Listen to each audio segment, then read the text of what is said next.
Quand on pense aux personnes aveugles, on les associe régulièrement au braille. Est-ce qu'on l'utilise toujours à ce jour?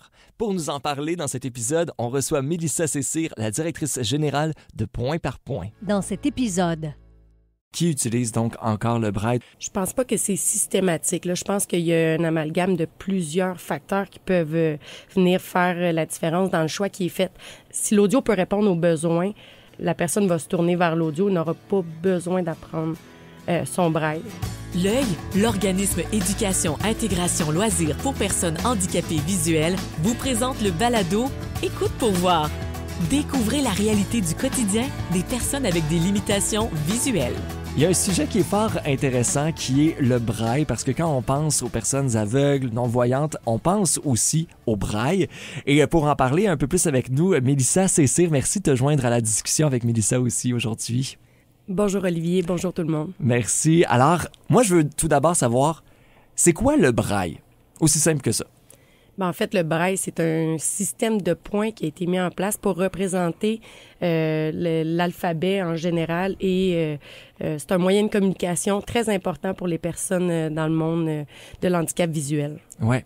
Et ça part de où? Qui a inventé ça? J'imagine qu'il y a quelqu'un qui est derrière, qui a pensé à ce système-là. Oui, effectivement. Donc, Louis Braille a mis en place ce système-là pour permettre à tous de communiquer les uns entre les autres. Puis, par la suite, tout le monde a appris et adhéré à ce code-là là, pour être capable de s'en servir. Pour ma culture personnelle, Louis Braille, est-ce que c'était une personne qui avait un handicap visuel ou c'est quelqu'un qui vivait avec des gens autour de lui qui avait un handicap visuel? Oui, c'est une personne qui est devenue non-voyant quand il était tout jeune. Donc, c'est pour ça qu'il a développé cet alphabet-là pour l'aider à lire. Et j'imagine que, tu sais, Mélissa, toi, tu l'utilises, le braille, j'imagine, à quelques moments dans ta vie. C'est très rare. C'est très rare. C'est très rare que j'utilise le braille. Parce que je pense que de moins en moins, on l'utilise avec toute la synthèse vocale qui existe, tout ça. Mais c'est quoi quand même l'importance d'utiliser le braille sur différents outils?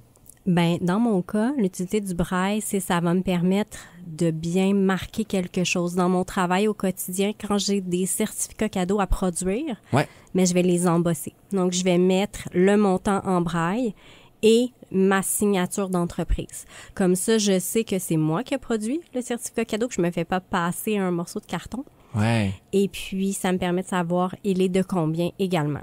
Donc, ça t'assure une sorte de sécurité aussi de ton côté. Effectivement. Puis c'est tellement plus simple que de me dire, OK, je vais le prendre la version électronique, je vais devoir aller valider ou je dois scanner un code QR ou comme ça, je le prends, je le sors, parfait, il est de moi, on y va. Alors, ma question, ça vient, puis peut-être que Mélissa Cessire, tu peux nous le dire, mais est-ce qu'on c'est encore beaucoup utilisé, le braille, puis est-ce que c'est utilisé avec une certaine importance au niveau des ordinateurs, des appareils électroniques? Moi, je peux répondre sous différentes facettes, mais je travaille énormément dans le milieu éducationnel où le braille a sa place et on l'espère, va garder sa place aussi parce que c'est un moyen de communication qui assure une certaine rétention de l'information. Donc, les étudiants, bien sûr, pourraient se tourner vers d'autres médias substituts comme l'audio ou comme le texte électronique, mais on a un côté où la manipulation vient pas s'ajouter à la rétention d'informations. Donc, le braille a une très grande importance. Là, on voit des petites variantes au fil des années où il y a des tendances qui vont venir influencer la place du braille, mais ça revient toujours. C'est cyclique, ça finit toujours par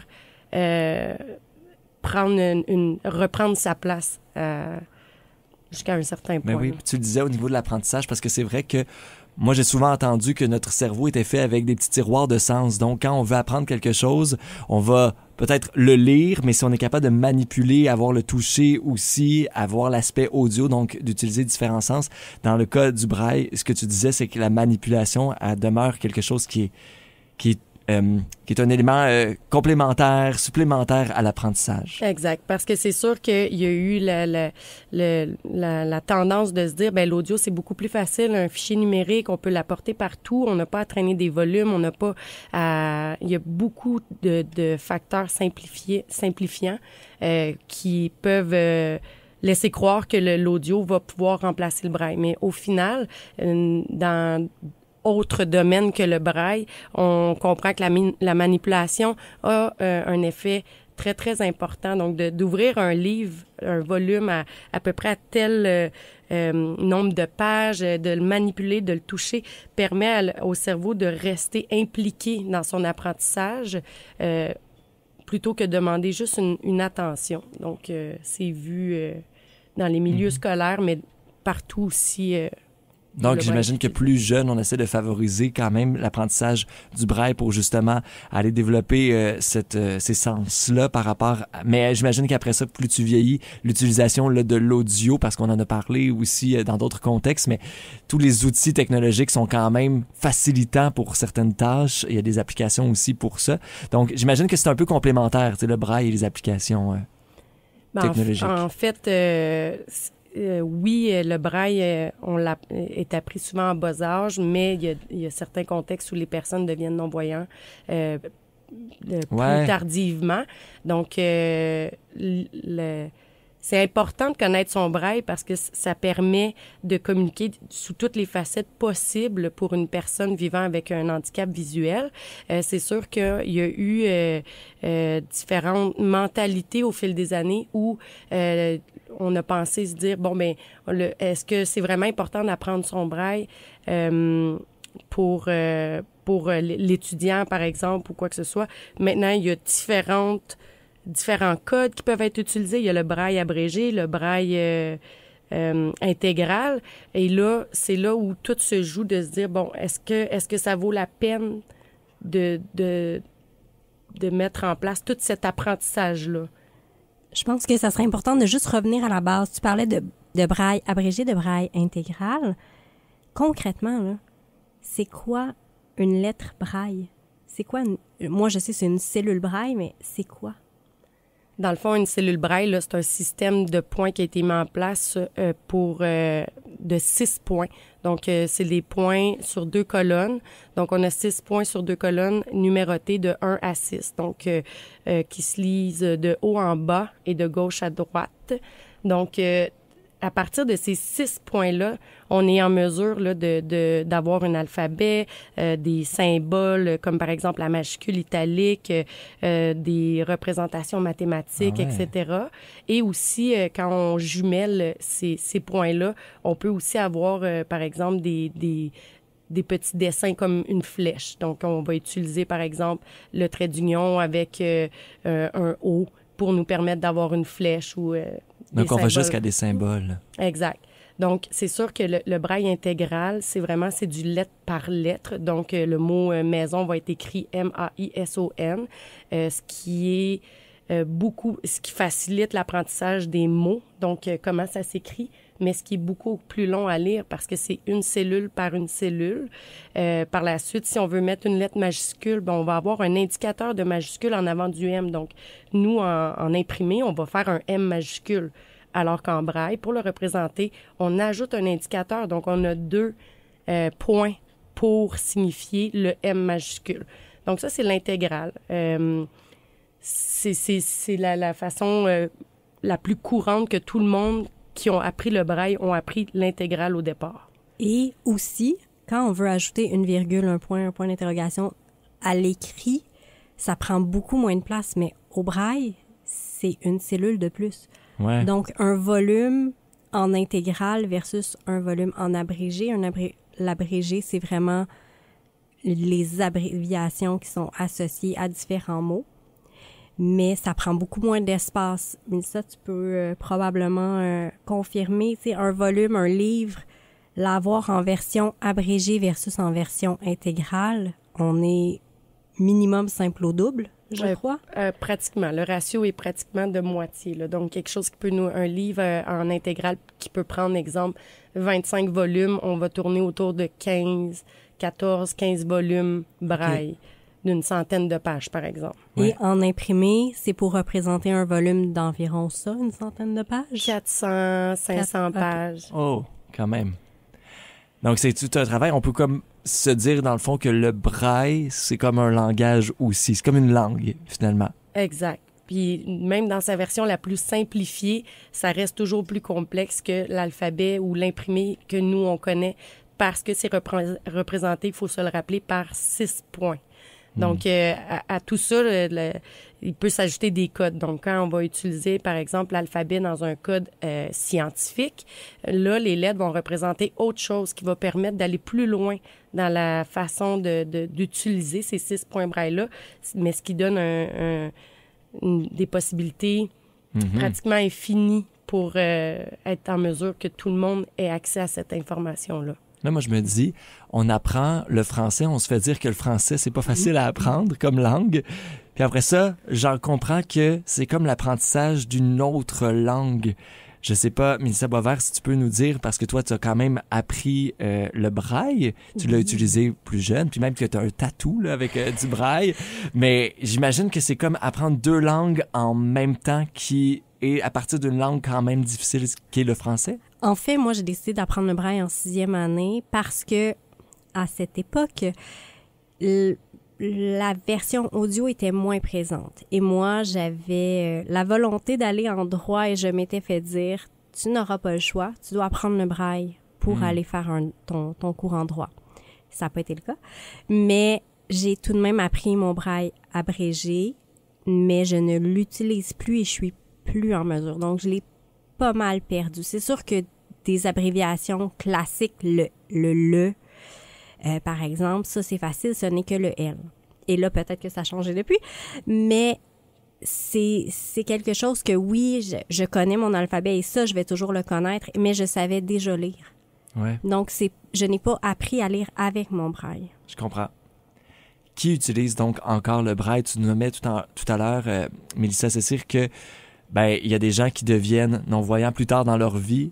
Ils touchent au braille de façon systématique, ces gens-là, ils s'initient à ça, ou est-ce que c'est comme une expérimentation où systématiquement les gens se tournent quand même encore vers ça? Je pense pas que c'est systématique. Là, je pense qu'il y a un amalgame de plusieurs facteurs qui peuvent venir faire la différence dans le choix qui est fait. Dans le sens où quelqu'un qui tombe avec un handicap visuel au milieu de sa vie, maintenant, il faut regarder c'est quoi les besoins.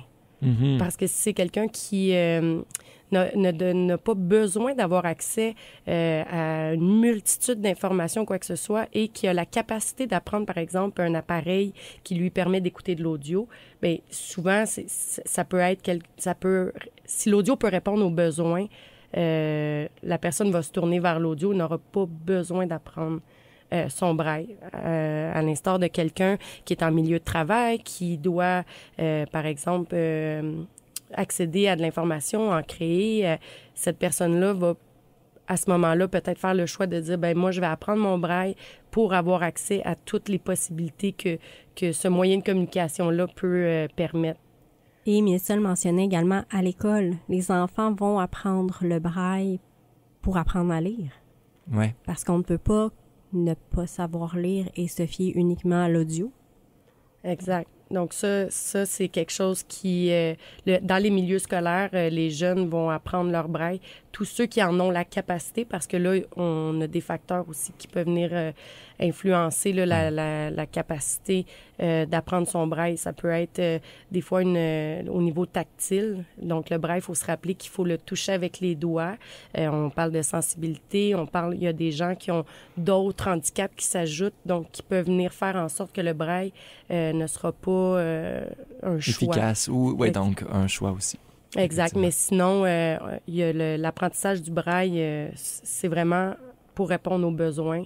Ouais. Puis c'est différent d'une personne à l'autre. Et tout à l'heure, tu parlais de symboles. Comment est-ce que c'est représenté, justement, tout ça, les symboles, les tableaux, les formes?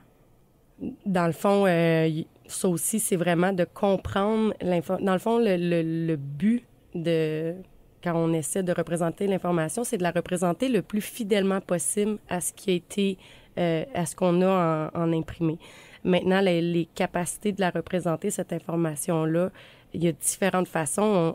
Les tableaux peuvent être décortiqués. Donc, un tableau que nous, visuellement, on va avoir à l'horizontale, peut-être que le choix peut être de le mettre à la verticale pour que la personne ait l'information colonne par colonne si l'objectif du tableau permet la décortication verticale. Dans un autre cas, mais il y a différentes façons de le faire, mais aussi on peut représenter de l'information par des graphiques. Donc, on peut les représenter graphiques en point braille ou en thermogonflage qui est du papier avec avec réaction chimique. Donc, on imprime. Ensuite, on va le chauffer. Puis, en le chauffant, ça fait ce qui est imprimé, à l'imprimer, dans le fond, va gonfler. Donc, c'est une autre façon qu'on a de représenter l'information. Puis, quand on parlait de numérique, est-ce qu'on parle du livre audio qu'on peut retrouver dans diverses applications ou il y a vraiment des formats différents pour les personnes qui ont des déficiences visuelles? En fait, c'est un format qui est adapté, là. Donc, c'est différent de ce qu'on va retrouver sur les autres plateformes ou quoi que ce soit. Nous, c'est vraiment un format qui permet la navigation à l'usager. Donc, ça lui permet la navigation par section, par chapitre, par page, par phrase.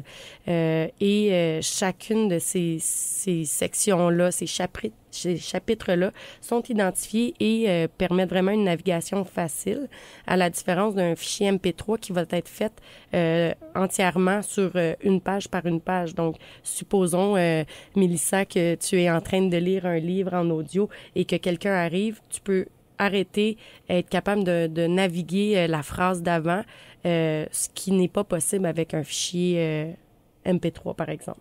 Donc, il existe différents, j'imagine, types de livres audio adaptés. Est-ce qu'on l'appelle d'une certaine façon, le livre audio adapté? Y a-t-il un nom ou ça découle de différentes façons? En fait, il y a un format qui s'appelle le format DAISY, là, mais sinon, c'est un livre sonore adapté. Puis juste pour ajouter à ce que j'ai dit, j'ai oublié de mentionner, dans le fond, c'est qu'il y a des clés d'indication qui sont ajoutées aussi pour permettre de comprendre des choses qui visuellement sont indiquées, mais qui autrement, s'ils ne sont pas expliquées, pourraient être comprises différemment. Donc, par exemple, c'est des narrateurs professionnels qui reçoivent une formation en lien avec les normes DAISY qui existent, qui dictent comment bien adapter le livre. Ouais. Mais à tout ça aussi, nous, on ajoute notre expérience dans le but de bien répondre aux besoins. Donc, comme par exemple, quand on va avoir un bris de contexte, ça, c'est les 3 petits signes ou la plume ou le X que l'auteur va ajouter pour dire que on change un peu l'idée du livre. Ben nous, on va représenter tout ce qu'il y a sur cette page-là pour s'assurer que la personne a vraiment le plus fidèlement, que l'information est représentée le plus fidèlement possible. Oui. Toi, avec point par point, qu'est-ce que vous faites dans votre quotidien justement pour être là, en fait, pour les personnes qui sont non-voyantes ou qui ont un handicap visuel? Mais à la base, nous, les demandes proviennent souvent de clients qui ne sont pas les usagers. Donc, comme par exemple, un étudiant qui est à l'école a besoin d'un livre, mais c'est pas l'étudiant qui va en faire la demande puis qui va expliquer son besoin. Donc, souvent, ça va être pris en charge par quelqu'un qui le comprend, mais qui connaît pas nécessairement toutes les possibilités reliées aux produits que nous, on peut offrir pour faire bénéficier l'élève d'une plus grande compréhension ou quoi que ce soit. Donc, nous, notre rôle, c'est vraiment d'accompagner le client dans le but de répondre aux paramètres qui nous sont donnés, mais aussi toujours en considérant le besoin de l'usager, de comprendre dans quel environnement il travaille, c'est quoi les objectifs, qu'est-ce qu'on peut faire pour apporter encore plus aux produits qu'on va lui offrir. C'est super intéressant. Merci beaucoup pour cette discussion. À vous deux, les deux Mélissa d'aujourd'hui. Ça a été très enrichissant. En tout cas, pour moi, j'en ai appris davantage sur le braille. Je suis certain que d'autres personnes vont en avoir appris beaucoup. Et de comprendre, juste moi, le livre audio, j'avais l'impression que c'était un livre audio, on l'écoutait, mais non, ça va plus loin que ça. Il y a de l'adaptation. Merci beaucoup pour cette discussion. Dans le prochain épisode, on fait la rencontre de Normand Laporte, qui siège sur le conseil d'administration de l'organisme L'Œil. Il va nous partager sa réalité. Moi, j'ai de la misère à accepter mon handicap. Encore à ce jour. Que je vis avec. Ouais. Je me dis, je me lève le matin, on fait ça aujourd'hui, on fait ça. Je vais aller voir mes amis à L'Œil. Ça change une vie, là. T'sais. Puis on se compte nos petits problèmes. On s'entraide entre ça aussi pour les petits trucs. Quand tu arrives à L'Œil, tu es une personne comme les autres. Oui, on est tous pareils. ça fait du bien, tu sais. On rencontre du monde. Je me suis fait même, dans le temps, une copine. Pour de l'information sur les services offerts par l'Œil, l'organisme Éducation, Intégration, Loisirs pour personnes handicapées visuelles, visitez oeilgrandbay.ca ou contactez-les au 450-991-0777. Le balado Écoute pour voir, une production M105.